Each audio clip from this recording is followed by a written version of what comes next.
Assalamualaikum warahmatullahi wabarakatuh.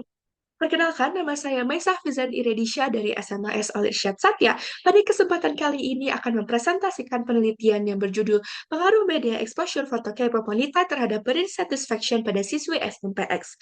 Sebelumnya, saya mengucapkan terima kasih kepada para dewan juri serta para afiliasi atas berjalannya lomba ini, serta para guru pembimbing saya yang membantu dan membimbing saya hingga akhir penelitian. Tubuh merupakan aspek penting dalam kehidupan manusia, khususnya bagi perempuan. Cara seseorang menilai tubuhnya disebut sebagai body image. Namun, body image yang negatif disebut sebagai body dissatisfaction atau ketidakpuasan terhadap penampilan tubuh. Fenomena budaya Korea berkembang pesat di Indonesia. Ketertarikan terhadap K-pop membuat sebagian remaja meniru penampilan idolanya.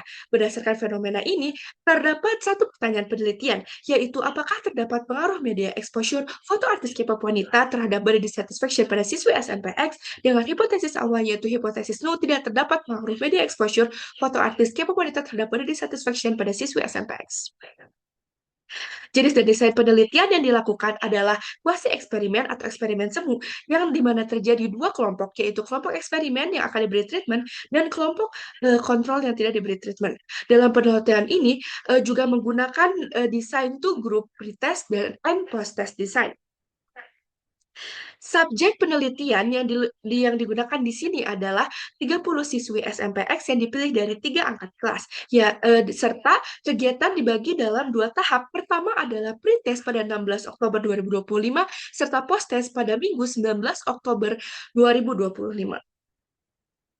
Prosedur penelitian dibagi menjadi 5. Yang pertama adalah mempersiapkan kelompok menjadi 2, yaitu kelompok eksperimen serta kelompok kontrol. Dan yang kedua adalah pemberian pretest dalam bentuk PSIQ AS berisi 34 item. Yang ketiga adalah pemberian perlakuan atau treatment berupa foto artis K-pop wanita terhadap kelompok yang akan diberikan perlakuan.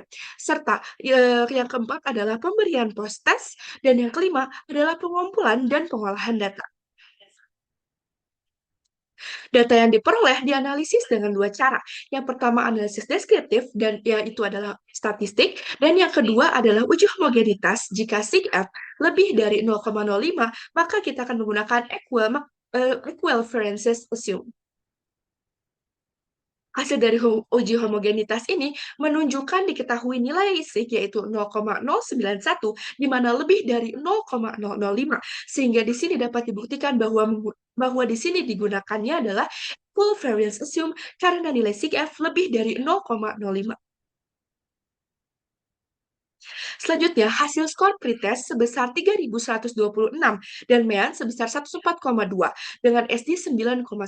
Sedangkan skor total post-test yaitu 3.039 dan MEAN-nya sebesar 101,3 dengan SD-nya 4,37. Berdasarkan tabel di atas, diperoleh angka R-square sebesar 0,002, di mana hal ini menunjukkan bahwa adanya pengaruh media exposure terhadap body dissatisfaction. Namun, pada nilai lain, yaitu 9,998, dipengaruhi oleh variabel lain yang tidak dicantumkan karena nilainya cenderung mendekati 0. H0 di sini ditolak karena hasilnya adalah 2.668, yang dimana H0 tidak dapat diterima. Karena H0 dapat diterima jika itu menjadi minus 2.668. Dengan demikian, H0 ditolak. Berdasarkan data yang ada, diketahui sebanyak 62,7% memiliki tingkat body dissatisfaction yang positif. Sedangkan sebanyak 98 subjek atau 37,3% memiliki tingkat body dissatisfaction yang negatif. Artinya subjek sudah merasa puas dengan keadaan tubuh mereka. Kesimpulan dan saran yang dapat diambil adalah paparan model tubuh di era globalisasi ini menjadi semakin luas, terutama dari budaya Korea. Implikasi teoretis ini khususnya memberikan informasi pada bidang psikologi perkembangan dan pendidikan mengenai body dissatisfaction pada siswi ketika diberikan stimulus berupa media exposure foto K-pop wanita. Serta implikasi praktis bagi siswi, eksperimen ini dapat menambah pemahaman mengenai body dissatisfaction sehingga siswi diharapkan dapat dengan bijak memilih model wanita untuk dijadikan panutan. Sekian presentasi penelitian saya. Terima kasih atas kesempatan yang telah diberikan. Mohon maaf apabila ada kesalahan dalam berbicara. Terima kasih. Wassalamualaikum warahmatullahi wabarakatuh.